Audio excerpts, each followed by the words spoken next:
Welcome back to Parys, or should we say Parys? Yes, this is the one in the Free State on the banks of the Vaal River, not the banks of the Seine. Parys is a popular little town with loads of attractions that draw thousands of Gauteng residents to the area each weekend. But this weekend was slightly different. For the first time, the fine arts and crafts and other tourist drawcards of the town had to take a little back seat for the thunder and lightning of the big V8-powered cross-country racing machines. Add to that the economic injection that the 40 crews bring to the area, and it's clear that cross-country racing provides more than just a racing spectacle. And speaking of spectacles, as you already heard, the heavens opened late on Friday afternoon, dropping buckets of water and ice on the race route that would consist of two identical loops to the south of the town, each totaling 170 kilometers. Now, normally we tell you the story of how the drivers and navigators have to battle their way through the dust of fellow competitors and how this often leads to frustrated races and punctured tires. Well, this race would be different. For once, there was no dust, which meant the crews had to contend with a new element: mud. The Parys Aerodrome on the outskirts of town played host to the event, where the 40-odd crews were getting ready for an earlier than usual start, courtesy of the Rugby World Cup final later in the day. The cars started to line up according to their qualifying positions from the day before, so it was fastest car first. Fastest on the day was none other than Atlas Cupco's Chris Visser and Donnie Stassen in the Class FIA Toyota Hilux, which meant they were the first ones to venture off into the now wet Free State veld. The jury was still out on a number of things as far as cross-country racing is concerned, especially when it comes to opening the road. First on the road means that there are no tracks to follow, and it can be difficult to find the right route, but it also means you don't have to deal with anyone's dust, which is definitely an advantage. But when it's wet, it's all change, and first is definitely not where you want to be. Second on the road isn't much better though, but at least Toyota Gazoo Racing SA's Henk Ladergan and Brett Cummings had one set of tracks to follow. This helps, as it not only shows you where to go, but also gives you a clue as to where to hit the brakes and what level of grip you've got going into the sticky mud. So it was the two Class FIA Toyotas at the front of the field, but they were closely followed by two Class T Castrol Ford cross-country racing rangers in the form of Class T champions Lance Woolridge and Ward Huxtable, and Brazilians Marcus Boomgaard and Clever Cincia. Everyone knows that Woolridge is a class act, but the many Ford fans that came out to Parys had lots to cheer about, with both their cars showing up a number of FIA cars early on in the race. Behind the two Fords and Toyotas, first was the King Price Extreme race car of Clint Weston and experienced rally navigator Gerard Snyman, reading the notes for the first time inside a cross-country monster. Another Ford after that, driven by Vos Prinsloo and Andre Vermeulen, was the sixth car off the start and third of the Class T machines. Over the next hour or so, more than 30 drivers started their individual quest for Parys cross-country glory, the last opportunity of the 2019 season to do so.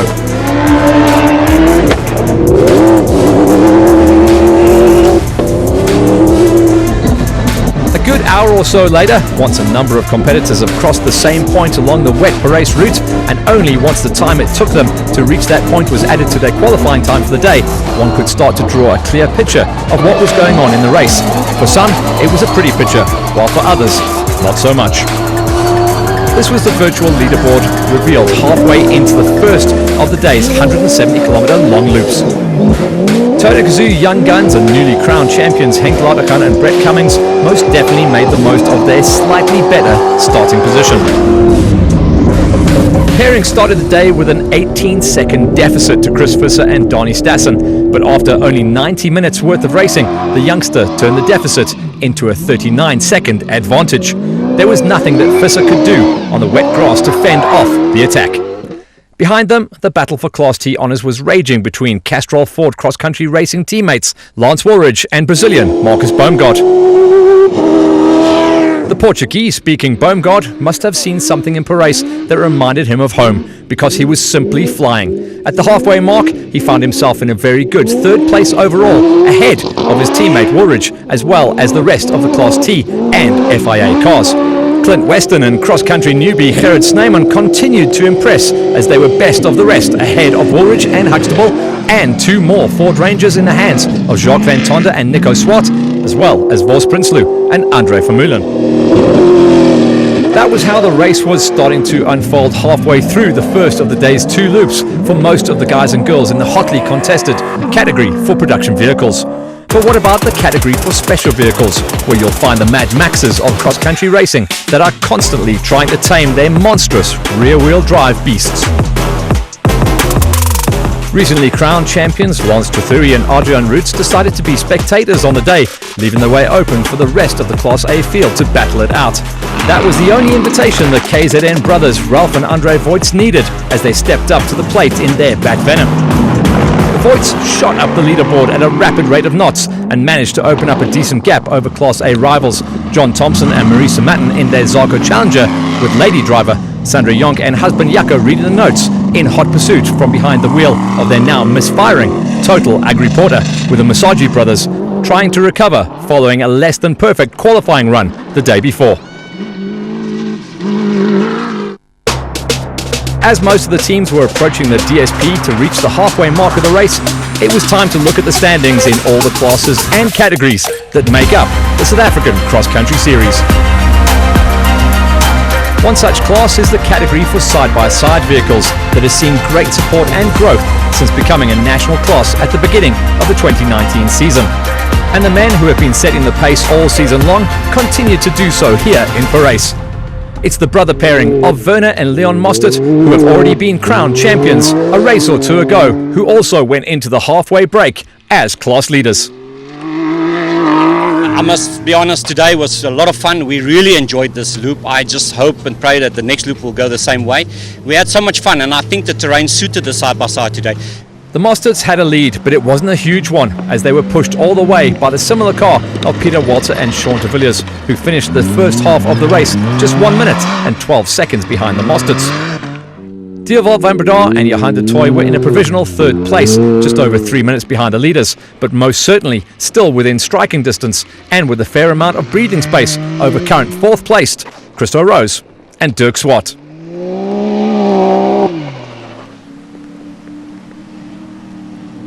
Let's take a look now at Class P of the special vehicle category, where Julio Ferreira and Mohamed Mulson sort of had it all their own way over the last race or two. But this time in Parys, the Ace Co driver had stiff opposition in the form of the popular McInerney brothers, with Keith doing the driving and Andrew on the notes, as well as KZN step-ups from regional to nationals, Trace Price-Moore and Sean Braithwaite. Ferreira didn't have a clean run over the first of the day's loops, which meant he found himself down in 3rd, whilst the McInerney's enjoyed their first race of 2019, currently occupying 2nd place in class, which meant that leading Class P, and in his first time since moving up from KZN Regionals, Trace Price-Moore was going to walk away with the lead into Loop 2. We did see thunder and lightning in Parys, but this time it was thunder and lightning of a different kind. Real thunder from the intense storm the day before, as opposed to the thunder that the big V8s in Class A of the special vehicle category normally bring. The V8s were still there, but the dust wasn't, which meant that these monsters, with their ridiculous amounts of power, were battling for grip in the slippery and muddy conditions on the surface of the Free State Veld.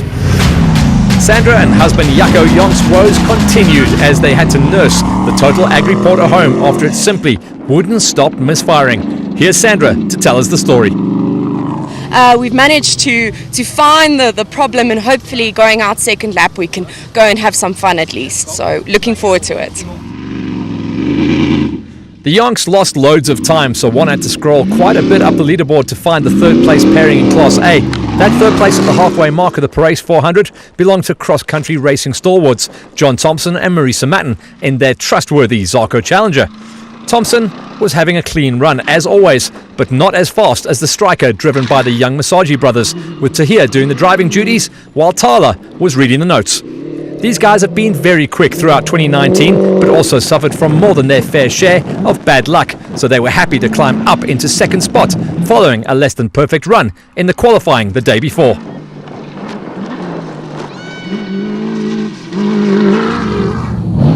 So the stage was set for someone in Class A to make their mark on the Parys 400, and it didn't take long for that someone to put their hands up. Brothers Ralph and Andre Voits said that they were slow the day before when they had to open up the road, but on race day it was a different story altogether. They started well down the order, but because there was no dust, they could see very well. What's more is that some of the areas were providing a little more grip, and these two know exactly how to capitalise on that situation. They were very fast and quickly moved into the lead of the special vehicle category. In fact, they were so fast that they moved up into third position overall, only beaten to the halfway marker by 2 FIA cars. We're really enjoying it. There's no dust, so we would be able to pass some cars, which is great for us. So this is how things stacked up for the crews in the special vehicle category after the Friday's qualifying race and the first half of the day's 2 loops. In Class A, it was the Voits who led the charge after an inspired drive, followed by the Masagi brothers and then Thompson, rounding out the provisional class podium. Class P saw a new leader in the form of Trace Price-Moore, ahead of the Magnettis and Ferreira in third. No surprise to see the names of champions Werner and Leon Mostert lead the way in the side-by-side class, ahead of Peter Walter, with Dierwold van Breda rounding out the top 3.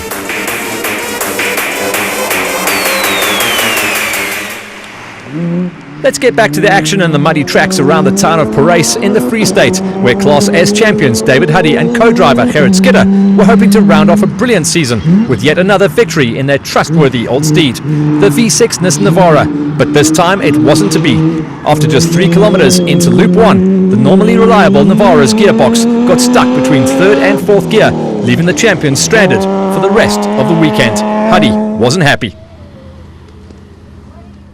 Gearbox has given up on us. We're stuck between 3rd and 4th, and this game over for us. We tried out in the bush.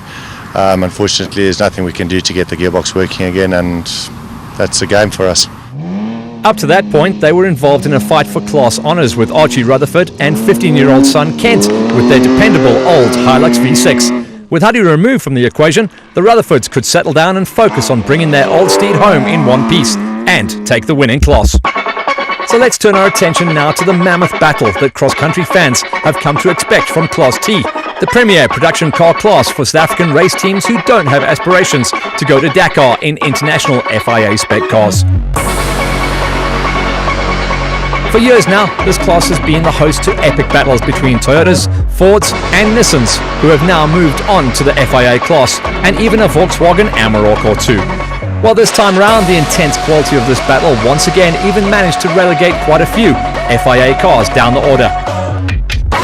4x4 Megaworld's Dylan Fencer and Navi Donovan Lubber were up to their usual tricks, entertaining the crowds with their spectacular driving style. But the Hilux hit an obstacle in Loop 1 that damaged the lower control arm to the point where it prevented them from completing the loop, not what the talented young man from Klerksdorp was hoping for.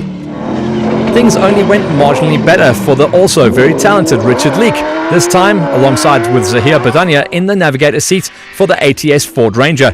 Leek's car suffered from a punctured tyre as well as a bent rim, which didn't help his cause. The next car up the road from young Leek was the Ford Ranger of Force Prinsloo alongside Andre Vermeulen. Prinsloo qualified in a career best 3rd in class the day before, but we had heard that it was due to a brake failure, which in this case was a good thing, as brakes can only make you go slower. Saturday, however, was Prinsloo's first outing in the sticky mud, so the farmer took it easy as he found his feet. Yeah, it's tough out there. It's the first time in the wet, but we're here and we came in 6th and we're happy. Former class champion Johan Horn from Malalan Toyota, this time with Leander Pienaar navigating, also suffered from brake failure. Perhaps not what you want in the slippery and muddy conditions. But even so, Pienaar, who was replacing Horn's brother Werner in the passenger seat, was doing a great job of keeping the Malalan Toyota on course as they finished the first half of the race, 5th in class. Let's catch up with Pienaar and his reaction. We just lost brakes about 30 k's out at the rear, but we're managing. I think we're much smoother without brakes. It's working for us. In fact, it couldn't have been any closer, as only mere seconds separated the top 4, and that after more than 200 kilometers of racing. Horn and Pienaar stopped the clock at 2 hours 30 minutes and 48 seconds, which was only 22 seconds slower than the time set by the Ford Ranger of Jacques Van Tonder and Nico Swartz, who reached the DSP with the 4th fastest time. Yeah, we definitely we can see each other out there because there's no dust, but I think little errors we're making are putting us a bit behind. But Niku is brilliant on the notes, and I think with the second round out it's going to be much drier. We can be pushing. It was happy days for Ford as Ranger drivers occupied the top 4 positions at this stage of the race, albeit with very small margins separating the lot. Castrol Ford cross-country racing teammates Marcus Boomgaard and Kleber Sincia continued their excellent form here in Parys by converting their excellent qualifying pace into equally impressive race pace. The Brazilians may have dropped down to third in class, but they were only 1 single second slower than their champion teammates Lance Woolridge and Ward Huxtable in the sister Castrol Ford Ranger. 1 second, and that's after 200 kilometers of flat-out racing through bush, veld, river crossings, and mostly slippery mud. So if you think that was close, you'd be right, but it got even closer. If there was 1 second to separate Boomgaard from Woolridge, then there was exactly 0 seconds to separate Woolridge's Ford from the Atlas Copco Hilux of Gary Berthold and Jeff Minott. We only say it in this order because someone's name simply has to be printed on the top of another on a piece of paper.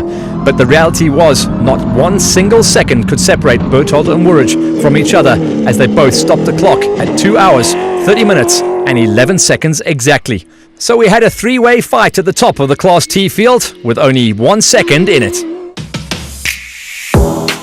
Here's the confirmation of the standings after Friday's qualifying race and the first of the race's 2 loops for the guys in Class S and T respectively. Huddy's name disappeared from the Class S leaderboard, leaving it all to Archie Rutherford and his 15-year-old son Kent in the navigation seat. The Class T scoreboard, on the other hand, revealed what was probably the closest fight of the entire season. There was absolutely nothing separating Berthold and Woolridge at the top, with Boomgaard only 1 second adrift in third. And finally, we move on to the race in the Class 4 FIA specification cars. As always, this class provided loads of drama and stories throughout the field, starting with cross-country racing stalwart Terence Marsh and new navigator Lesego Zulu, and then the British pairing of teammates Thomas Bell and Patrick McMurran. Bell was in a brand new Nissan Navara as part of his preparation to take on the 2020 version of the Dakar Rally in Saudi Arabia, after finishing the 2019 edition at his first attempt. But with the muddy conditions not great for new cars, Marsh sportingly decided to step aside and hand his Navara to Bell in order to preserve the newer one. Bell went on to complete the first loop in 9th position. Ahead of Bell, South African stalwarts Johan van Staden and son Sean were behind the wheel and the notes of the 8th fastest Class FIA car to complete loop number 1.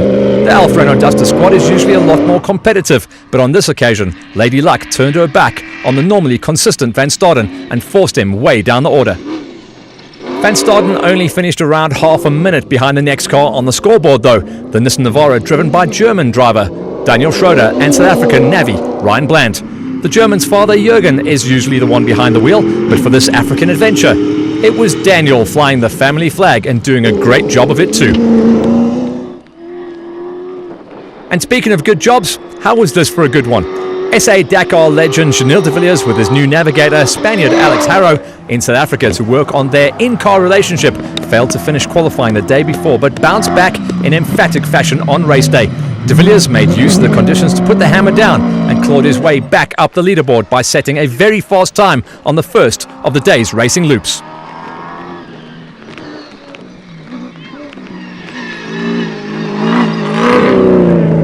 De Villiers still had a number of drivers in his sights, the first being Redline Motorsports' Ernst Roberts, alongside Navi, Henry Kerner in the Nissan Navara. The gap between the Toyota Gazoo Racing SA Hilux and Navara was around 2 minutes, with Roberts driving well during this first phase of the race. The reality, though, was that neither Roberts nor de Villiers were ever going to fight for victory here in Parys, as they were simply too far down the order following the qualifying race day that caused them problems. Someone who also lost time in qualifying thanks to 2 punches was Shamir Variawa, with Jean Moore alongside him in another Toyota Gazoo Racing SA Hilux.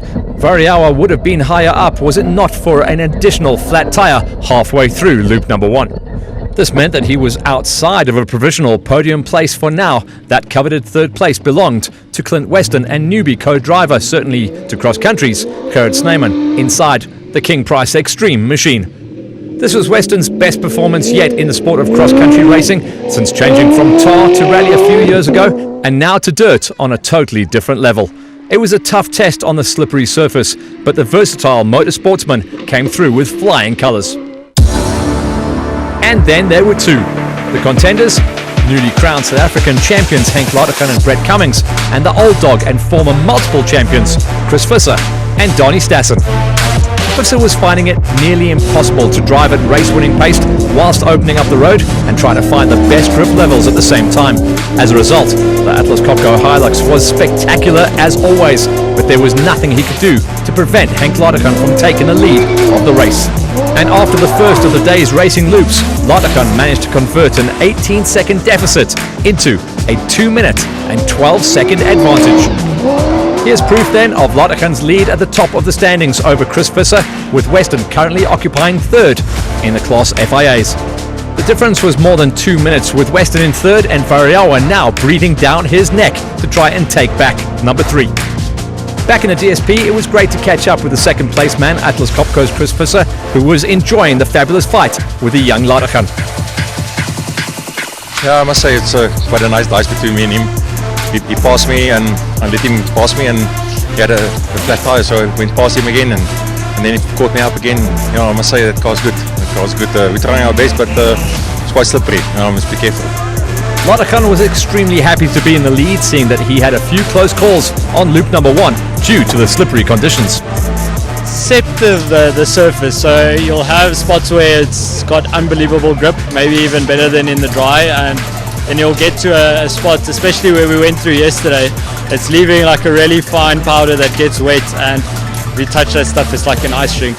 After the break, the drama will carry on. The mud will dry out some more and the action will continue as we reach the climax of not only the final race of the season here in Parys, but also the entire SA Cross Country Series. Join us for the conclusion after the break.